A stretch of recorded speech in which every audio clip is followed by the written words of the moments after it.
Noong 2016 na, isang lola mula sa Arizona na nagngangalang Wanda Dench ang nagpadala ng text na nag-imbita sa kanyang pamilya sa Thanksgiving dinner. Hindi niya namalaya na nagbago ang numero ng telepono ng kanyang apo.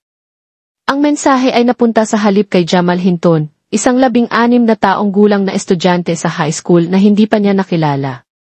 Nang tanungin ni Jamal kung sino siya, sumagot si Wanda, "Lola mo ito." Nag-request ng picture si Jamal, at nang makitang hindi niya ito lola, pabiro siyang nag-text, "Pwede pa ba akong kumuha ng plato?" Magili na tumugon si Wanda, "Siyempre kaya mo, iyan ang ginagawa ng mga lola. Pakainin ang lahat." Ang simpleng pagkilos na iyon ng kabaitan ay nagpasiklab ng isang pagkakaibigan na tumagal ng 9 na taon. Nagbahagi sila ng Thanksgiving bawat taon mula noon, sa pamamagitan ng kagalakan at kalungkutan, mula sa pagpanao ng asawa ni Wanda hanggang sa kanyang pakikipaglaban sa cancer. Ang nagsimula bilang isang pagkakamali ay naging isang magandang tradisyon ng pasasalamat, na pinagsasama-sama ang dalawang tao mula sa magkaibang henerasyon at lahi sa pamamagitan ng isang hindi inaasahang paanyaya at isang taos-pusong salamat. Ang kwentong ito ay nagpapaalala sa atin na ang pasasalamat ay hindi lamang isang salita, ngunit isang kasanayan na maaaring baguhin ang mga ordinaryong sandali sa pangmatagalang relasyon. Sa kultura ng Karbi, mayroon tayong katulad na pagdiriwang ng pasasalamat sa pamamagitan ng Akimi Ancho, ang pagkain ng bagong kanin. Kapag ang ani ay natipon, ang komunidad ay nagsasama-sama upang ibahagi ang mga unang bunga.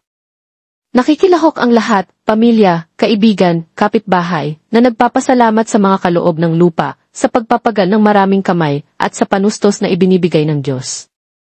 Tulad ng Samaritan na ketongi na bumalik kay Jesus upang magpasalamat, at tulad ni Wanda at Jamal na ang pagkakaibigan ay lumago mula sa isang simpleng pagkilos ng kabaitan. Ang tradisyon ng Karbi ay nagtuturo sa atin na ang pasasalamat ay hindi lamang nadarama sa puso, ngunit ipinahayag, ibinahagi at ipinagdiriwang. Dinadala tayo nito sa Ebanghelyo ngayon. 10 ketongin ang sumigaw kay Jesus, "Guro, maawa ka sa amin." Desperado sila at tinanggihan ng lipunan. Isinugo sila ni Jesus upang ipakita ang kanilang mga sarili sa mga saserdote, at sa kanilang pag-alis, sila ay gumaling. Ngunit isa lamang, isang Samaritano, isang dayuhan, ang bumalik upang magpasalamat kay Jesus. Nagtanong si Jesus, "Hindi ba't 10 ang nilinis?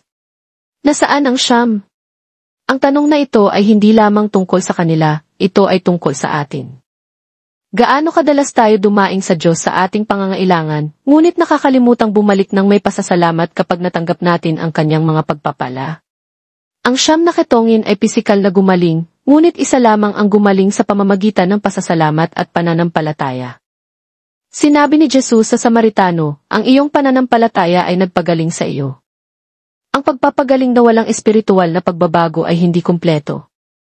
Ang pasasalamat ay kung ano ang nagiging pagpapagaling sa kabanalan. Ang ating kultura ay madalas na naghahanap ng mabilisang pag-aayos, mga uso sa kalusugan, mga islogan ng kasaganaan, mga plano sa tulong sa sarili, ngunit ang mga ito ay nag-iiwan sa atin ng hungkag na walang tunay na pakikipagkasundo sa Diyos. Marami sa atin ang tinatrato ang misa sa linggo bilang isang nakagawi ang gawain. Dumating tayo para sa kaaliwan, para sa pamilyar na mga panalangin, marahil sa ilang nakapagpapasiglang kanta, ngunit umalis tayo nang hindi pinahihintulutan ng Diyos na baguhin ang ating mga puso. Ang modernong buhay ay naghihikayat ng piling pasasalamat. Nagsasabi tayo ng salamat sa mga maginhawang oras, Thanksgiving dinner, social media, o greeting card, ngunit gaano kadalas tayong nagpapasalamat sa Diyos para sa mga pang-araw-araw na regalo, malusog na paggising, mga sandali ng kapayapaan, isang mapagmalasakit na kaibigan, pagkain sa mesa. Isang magandang Malayalam na kanta ang perpektong nakakakuha ng pagmuni-muni na ito, ng Judith Cholu. Na ang ibig sabihin ay, kanino ako dapat magpasalamat? Ang mang-aawit ay nagtatanong ng parehong tanong na ginagawa nating lahat, sino ang tunay na nararapat sa ating pasasalamat? Ang kanta ay nagpapaalala sa atin na ang ating pasasalamat ay dapat na sa huli ay mapupunta hindi lamang sa mga tao o mga pangyayari, kundi kay Jesus, ang tunay na pinagmumulan ng bawat pagpapala. Tulad ng hindi inaasahang pagkakaibigan ni Wanda at Jamal, ang pusong nagpapasalamat ng Samaritano, at ang mga tradisyon ng Akimi at Cho na nagdiriwang ng paglalaan ng Diyos, ang pasasalamat ay may kapangyarihang magbago ng buhay. Isaalang-alang si John Perkins, na nagpatawad sa kanyang mga umaatake sa panahon ng pakikibaka sa karapatang sibil, na ginawang kapayapaan ang sakit sa pamamagitan ng pasasalamat. O Viola Liuzzo, na nag-alay ng kanyang buhay bilang pasasalamat sa kalayaan, na nagbibigay inspirasyon sa iba na ibahagi ito. So, paano naman tayo? Paano tayo lilipat mula sa magalang na pasasalamat tungo sa radikal na pasasalamat? Una, itigil ang pagtrato sa misa bilang isang obligasyon. Halina't umaasang makikilala ang manggagamot. Umalis na determinadong mamuhay ng iba. Pangalawa, matapat na suriin ang iyong pasasalamat. Kung binibilang mo ang iyong mga panalangin salamat sa linggong ito, ilan kaya? 3, 10, 70. O mananahimik ka ba, tulad ng 9 na ketongin? Sa wakas, kapag masakit ang buhay, pagkabalisa, pagkawala o kalungkutan, huwag hayaang mawala ng pag-asa ang huling salita. Piliing magpasalamat sa Diyos para sa kanyang presensya at mga pangako, kahit noon pa man. Ang Kristyanismo ay hindi isang simpleng transaksyon, nagpapasalamat ako sa Diyos, pinagpapala niya ako. Ito ay isang pagbabagong relasyon na nagbabago sa lahat. Ang pasasalamat ay hindi isang tungkulin na mag-schedule, ngunit ang postura ng isang puso na alam na ito ay naligtas.